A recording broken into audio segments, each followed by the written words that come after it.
আমরা মানুষরা আজকাল অনেক বেশি মডার্ন এবং অনেক বেশি ব্র্যান্ডেড হয়ে গেছি। আজকাল রিক্সাওয়ালা হোক আর সবজিওয়ালা হোক আর ভ্যানওয়ালা হোক বা সরকারি চাকুরিওয়ালা, প্রত্যেকেই পছন্দ করে মল থেকে জিনিসপত্র কেনা। আসলে মলের জিনিসপত্রর কোয়ালিটি হয়তো একটু আধটু ভালো অবশ্যই থাকে, আমি সেটা একেবারেই না বলবো না।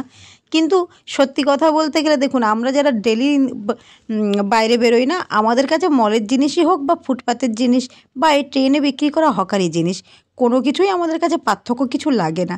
তার কারণ হলো একটাই, যে আমরা কিন্তু ডেলি এতটাই ইউজ হয় যে বেশ কয়েক মাসের মধ্যেই কিন্তু এগুলো সব নষ্ট হয়ে যায়। তো আমার কাছে মনে হয় মল থেকে অতিরিক্ত দাম দিয়ে কিছু কেনার থেকে এই সমস্ত গরিব মানুষগুলো যারা অল্প পয়সা লাভের বিনিময়ে ট্রেনে ট্রেনে হকারি করছে বা ফুটপাতের পাশে বসে বিক্রি করছে, তাদের কাছ থেকে কেনা অনেক বেশি লাভজনক। দেখুন, এই যে মোজাগুলো দেখতে পাচ্ছেন, এই মোজাগুলো কাল আমি যখন মলে গিয়েছিলাম, একটার দাম 99, buy one get one free 199। সেখানে আজকে এই মোজাগুলো ট্রেন থেকে আমি পাচ্ছি মাত্র 30 টাকার বিনিময়ে। তো বন্ধুরা, একটু আধটু কোয়ালিটি যদি কোয়ালিটিটাকে চেক করে নিই, তাহলে দেখা যায় এমন বিশেষ কিছু পার্থক্য কিন্তু থাকে না। সেখানে 30 টাকার মোজা আর 99-এর মোজার মধ্যে পার্থক্য তো একটু আধটু থাকবেই। তো তবুও কিন্তু আমি মনে করি মল থেকে বেশি ভালো এই সমস্ত ছোট ছোট ব্যবসায়ী